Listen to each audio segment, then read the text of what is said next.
En eksponentiel funktion. En eksponentielt voksende funktion beskriver en situation, hvor funktionsværdien vokser med en fast faktor. Hver gang x vokser med 1. Et eksempel kunne være en opsparing, hvor beløbet vokser hver måned på grund af renten. Forskriften for f og grafen for f, når 0 er større end a, altså at den er større end 1, eksponentiel henfald, og a mindre end 1, eksponentiel vækst.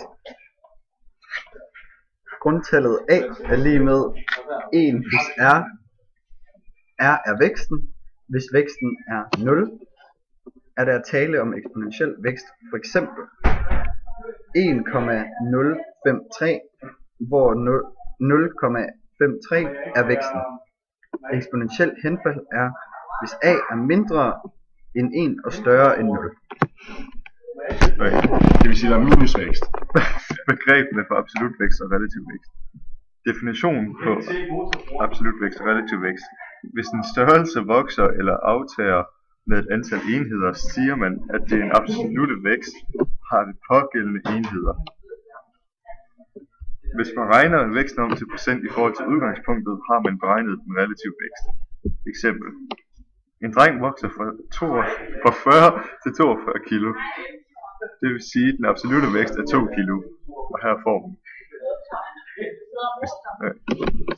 Og den relative vækst er så 5.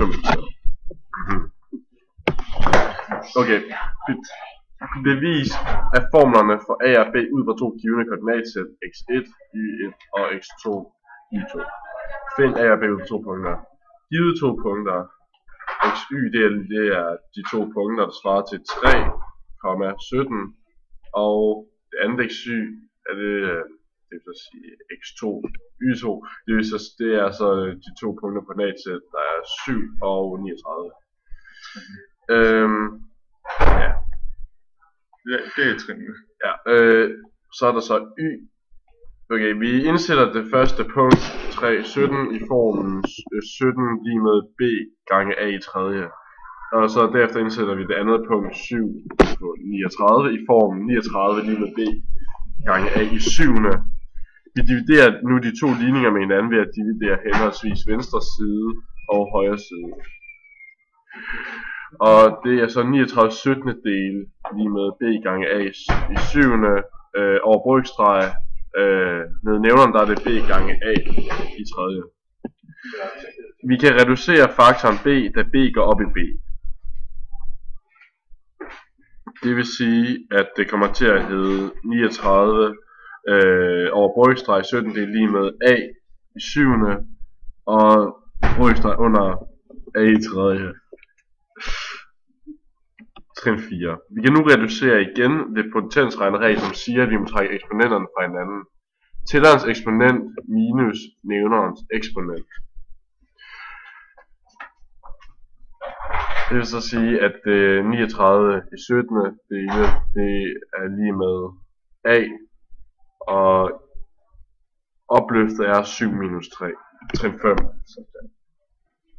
Vi udregner den 7 minus 3 i kvadratroden på begge sider, og over kvadratroden begge sider. Og det kommer så til at give 7 minus 3 over kvadratroden, og 39 i 17. del under kvadratroden, det er så lige med a. Nu har vi beregnet a lige med fremskrivningsfaktoren. Hvad med b? Ud fra den første ligning i starten har vi 17 lige med b gange a i tredje, og 17 lige med b gange a i tredje. Dividerer a i tredje over på den modsatte side. 17 i en brøkstreg, der er der, ja, som der kan se i show. Man kan ikke finde b, hvis man ikke kender a. Den endelige forskrift, det er fx lige med 9,12 gange 1,2307 i ekstra. Og 1,2307 i ekstra, det er så a og grundtallet. Og det andet tal, det er startværdien. Okay, næste. Hvordan findes en procentvis vækst ud fra grundtallet? Man starter med at finde A, altså grundtallet, og minuser derefter med 1. Det skal stå i en parentes, og så ganges med 100. Altså, kan du se vores formel her. Det er dog kun, hvis det er en periode. Hvis man ønsker at finde den procentvise vækst ud fra grundtallet i n, skal man bare sætte n ind i parentesen. Næste. Okay. Hvordan findes grundtallet A ud fra en oplyst procentvis vækst? Grundtallet A, det svarer til 1 plus R, det er lige med 1 plus vækstraten. For eksempel, hvis der er 20% vækst i en periode, så er R 20 100-dele, det vil sige 0,2. Dermed bliver A lige med 1 plus 0,2, det vil sige A 1,2. Ligeledes, hvis der er 20% henfald i en periode, så er R minus 20 100-dele, det vil sige minus 0,2.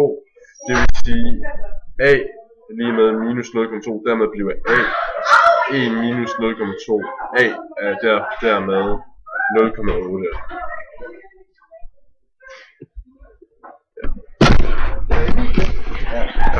Fordoblingskonstant. Fordoblingskonstant viser, hvor meget x skal ændres, før y er fordoblet. Hvad skal a være? Altså a skal være større end y, eller større end x, så vokser y. Eksempel. En investor køber en aktie til 100 kroner. Aktiekursen forventes at stige med 5% hver år.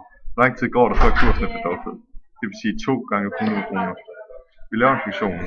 Her er eksponentiel.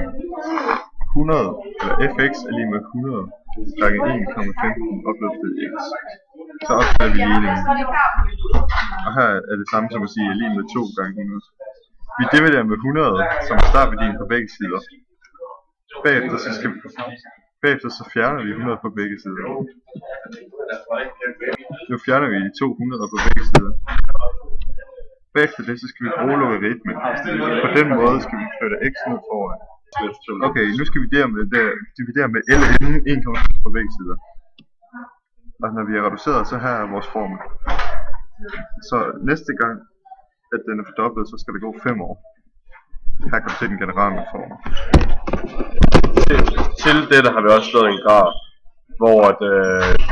hvor man også kan se, at fordoblingslængden er cirka 5 år, ja, og der er også funktionen oppe i højre. Hvordan løser man en ligning, som indeholder en eksponentiel udvikling? Vi bruger en logaritme. Eksempel i forhold til danskernes forbrug af vin efter år 2010. Får en ligning, hvor jeg skal finde x, fx lige med 200. Start med at finde x via en logaritme. Vi bruger så den logaritmefunktion, ses der, og vi har så puttet tallene ind her. Det nederste tal, det er grundtallet. X er så lige med det antal år efter 2010, hvor danskerne op på ca. 200 millioner liter vin, de indtager i 2014 ifølge prognosen. Det var bare et eksempel.